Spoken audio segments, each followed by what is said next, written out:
നമസ്കാരം. മലയാളി വാർത്തയിലേക്ക് സ്വാഗതം.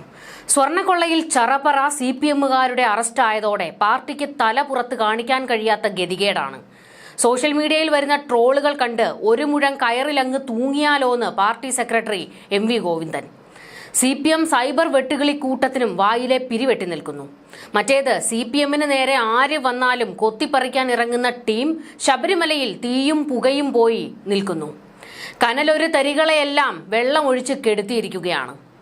ദേവസ്വം ബോർഡ് ഉന്നതരെല്ലാം അകത്തായതോടെ ഇപ്പോൾ വരുന്ന ഒരു ട്രോൾ വൻ വൈറലായി മാറിക്കൊണ്ടിരിക്കുകയാണ്.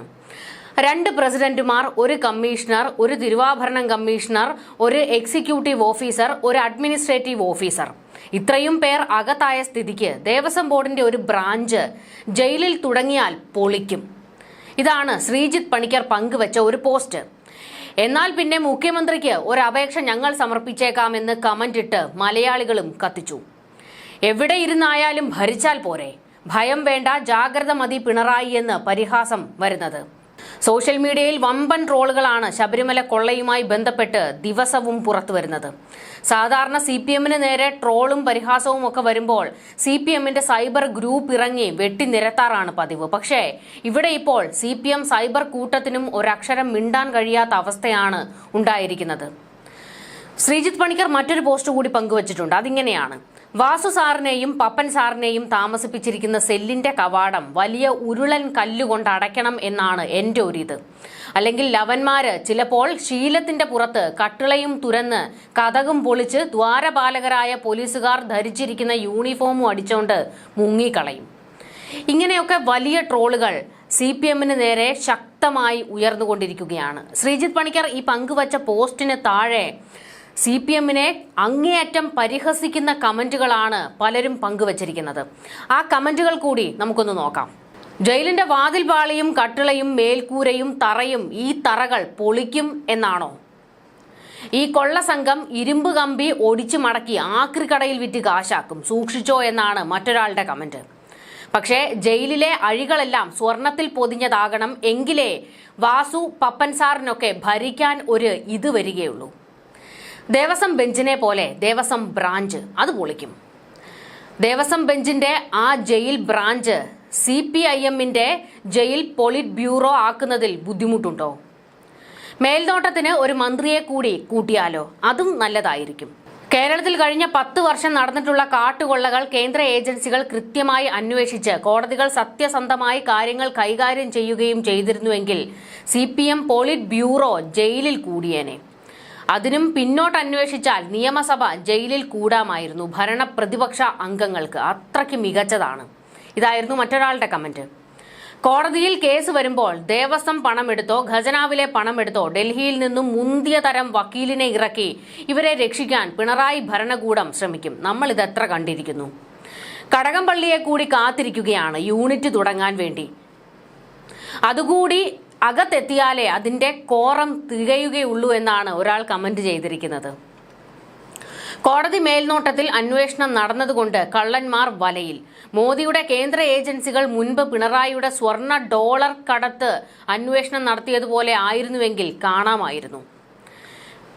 അതിന് ജയിലിൽ അടിച്ചു മാറ്റാൻ ഒന്നുമില്ലല്ലോ. ചപ്പാത്തിയും കോഴിക്കറിയും അടിച്ചു മാറ്റാൻ താല്പര്യമില്ല.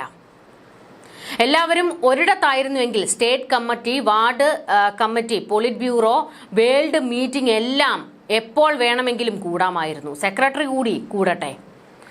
സംസ്ഥാന സെക്രട്ടേറിയറ്റും സംസ്ഥാന കമ്മിറ്റിയും ജയിലിൽ കൂടേണ്ടി വരുമോ എന്നാണ് ഇപ്പോൾ അണികൾക്ക് ഒരു സംശയമുള്ളത്. ഇവർക്ക് പറ്റിയത് അടിച്ചു മാറ്റാൻ ചാരിറ്റി, ദേവസ്വം, ഇലക്ട്രൽ ഫണ്ട് ഉണ്ടാക്കിയാൽ മതിയായിരുന്നു, പിന്നെ കളവ് എന്ന് പറയില്ലായിരുന്നല്ലോ എന്ന് BJPയെ താങ്ങിക്കൊണ്ടും ചിലർ കമന്റുകൾ പങ്കുവയ്ക്കുന്നുണ്ട്. K ബ്രാഞ്ച് കമ്മിറ്റി എന്ന് പേരിടാം. ഒരു K ജയില് കൂടി പണിതാൽ വളരെ നന്നായിരുന്നു. സ്വർണം ഒരു വീക്ക്നെസ് ആയ കാരണഭൂതം ഭരിക്കുമ്പോൾ കാരണഭൂതത്തിന്റെ അണികൾക്കും സ്വർണത്തോടൊരു മോഹം തോന്നിയാൽ കുറ്റം പറയാൻ പറ്റുമോ? ഈ പച്ചരി ദൈവം ഇത്രയും വലിയ കോടീശ്വരനായതുപോലും അറിയാത്ത പാവം അടിമകൾ. ദൈവത്തിൽ വിശ്വാസമില്ല, ആചാരങ്ങളിൽ വിശ്വാസമില്ല, ആചാര ലംഘനം നടത്താൻ വേണ്ടി എത്ര വിശ്വാസികളെ ഉപദ്രവിച്ച് കള്ളക്കേസിൽപ്പെടുത്തി ജയിലിലടച്ചു. അതും പോരാതെ അയ്യപ്പന് ഭക്തജനങ്ങൾ സമർപ്പിച്ച മുതലും എടുത്തു തിന്നു, അതിനുള്ള ശിക്ഷ അനുഭവിച്ചേ ഇവനൊക്കെ തീരുകയുള്ളൂ. ഇത് ഇലക്ഷൻ ജയിക്കാൻ വേണ്ടിയുള്ള പാർട്ടിയുടെ ഒരു കള്ളക്കളി മാത്രം. ഇലക്ഷൻ കഴിയുന്നതോടുകൂടി ഈ രണ്ട് കമ്മി നേതാക്കളും പൂ പോലെ പുറത്തു വരും. സഖാവ് ഗോവിന്ദൻ പറഞ്ഞത് ഇവർ കുറ്റാരോപിതർ മാത്രമാണ്, കേസ് തെളിഞ്ഞിട്ടില്ല എന്നാണ്. അതിൽ നിന്ന് ഇവരുടെ സ്വഭാവം വെച്ച് നമ്മൾ എന്താണ് മനസ്സിലാക്കേണ്ടത്?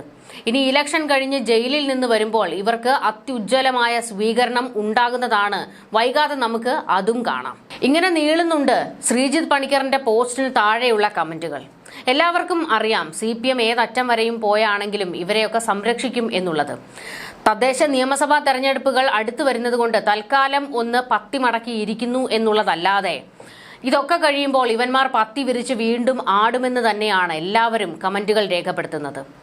ഇപ്പോൾ CPMന്റെ ചില നിലപാടുകൾ കൂടി നമ്മളൊന്ന് പരിശോധിക്കേണ്ടതുണ്ട്. അതായത് പത്മകുമാറിന്റെ കാര്യത്തിൽ സർക്കാർ നിന്ന് ഉരുകുകയാണ്. പത്മകുമാറിനെതിരെ CPM നടപടി എടുക്കില്ല എന്നുള്ള വിവരമാണ് പുറത്തുവരുന്നത്. പത്മകുമാർ രാഷ്ട്രീയ നേതൃത്വത്തിനെതിരെ ആഞ്ഞടിക്കുമോ എന്ന ഭയത്തിലാണ് ഈ ഒരു നീക്കം. മുൻമന്ത്രി കടകംപള്ളി സുരേന്ദ്രനെ പ്രതിക്കൂട്ടിലാക്കുന്ന നിലപാടുകളാണ് പത്മകുമാർ എടുത്തത്. അതുകൊണ്ട് തൽക്കാലം പാർട്ടി നടപടി വേണ്ട എന്നാണ് CPMന്റെ നിലപാട്. ഇന്നലെ ചേർന്ന പാർട്ടി സംസ്ഥാന സെക്രട്ടേറിയറ്റിന്റേതായിരുന്നു ഈ ഒരു തീരുമാനം. CPM സംസ്ഥാന നേതൃത്വത്തിന്റെ നിർദ്ദേശപ്രകാരമായിരുന്നു ഇത്. അതായത് പറഞ്ഞു വരുന്നത് മുഖ്യമന്ത്രി പിണറായി വിജയന്റെ നിർദ്ദേശം അതേപോലെ അനുസരിക്കുന്നു. പത്മകുമാറിനെ പാർട്ടിയിൽ വെച്ചുകൊണ്ടിരിക്കുന്നതിൽ വലിയ എതിർപ്പ് പാർട്ടിക്കുള്ളിൽ പലർക്കുമുണ്ട്. എന്നാൽ പിണറായി സംരക്ഷിക്കുന്നതുകൊണ്ട് ഇവർക്കാർക്കും സ്വരം കടുപ്പിക്കാനും കഴിയുന്നില്ല. തദ്ദേശ തെരഞ്ഞെടുപ്പ് കണക്കിലെടുത്ത് പത്മകുമാറിനെതിരെ ശക്തമായ നീക്കം നടത്തണം എന്ന് തന്നെയായിരുന്നു ഒരു കൂട്ടം നേതാക്കൾ പറഞ്ഞത്. പക്ഷേ ഇപ്പോൾ അതിന് കഴിയില്ല എന്നാണ് CPMന്റെ നിലപാട്. അയ്യപ്പ കോപമാണ് ഈ പ്രതിസന്ധിയിലേക്ക് മോഷ്ടാക്കളെയും CPMനെയും എത്തിച്ചത് എന്ന ഒരു പ്രചാരണം വിശ്വാസികൾ നടത്തുന്നുണ്ട്. ഈ പ്രചാരണവും CPMനെ വലയ്ക്കുന്നുണ്ട്. പ്രത്യേക അന്വേഷണ സംഘം കോടതിയിൽ കൊടുക്കുന്ന റിപ്പോർട്ട് കൂടി വന്ന ശേഷം നടപടിയുടെ കാര്യത്തിൽ തീരുമാനമെടുക്കാമെന്നാണ് സെക്രട്ടേറിയറ്റിലുണ്ടായ ധാരണ. അറസ്റ്റിലായതിനു ശേഷം പത്മകുമാറിനെതിരെ ഉടൻ നടപടി സ്വീകരിച്ചാൽ പിന്നീട് അദ്ദേഹം അന്വേഷണ സംഘത്തിന് മുന്നിൽ നൽകുന്ന മൊഴി പാർട്ടിക്കും സർക്കാരിനും വലിയ പ്രതിസന്ധി ഉണ്ടാക്കുമെന്നുള്ള കാര്യത്തിൽ സംശയമില്ല. അതുകൊണ്ട് പത്മകുമാറിനെ തൽക്കാലത്തേക്ക് ഒന്ന് അടുപ്പിച്ചു നിർത്തും. ജനമനസ്സുകളിൽ CPM നേതാവ് എന്ന പ്രതിച്ഛായ പത്മകുമാറിന് ഇപ്പോഴില്ല. എന്നാൽ പത്മകുമാർ ഇപ്പോഴും ജനമനസ്സിൽ CPMകാരനാണ്. ഇതാണ് CPMനെ ആകെ ഉലയ്ക്കുന്നത്. എന്തായാലും പത്മകുമാറിനെ ചേർത്ത് നിർത്തുകയും ചെയ്യുന്നുണ്ട്. എന്നാൽ പൊതുജനങ്ങൾക്കിടയിലേക്ക് അങ്ങനെ ഒരു ധാരണ ഉണ്ടാകുകയും ചെയ്യരുത്. അങ്ങനെ ആകെ വശം കെട്ടി നിൽക്കുകയാണ് പത്മകുമാറിന്റെ കാര്യത്തിൽ CPM. കടുത്ത നടപടികൾ ഒന്നും തന്നെ ഈ ഘട്ടത്തിൽ എടുക്കാൻ കഴിയാത്ത ഒരവസ്ഥയിലേക്കാണ് പാർട്ടി വന്ന് വീണിരിക്കുന്നത്. അതിന്റെ കൂടെയാണ് വലിയ പരിഹാസ ട്രോളുകൾ സോഷ്യൽ മീഡിയയിലും മറ്റും നിറയുന്നത്. ന്യൂസ് ഡെസ്ക് മലയാളി വാർത്ത.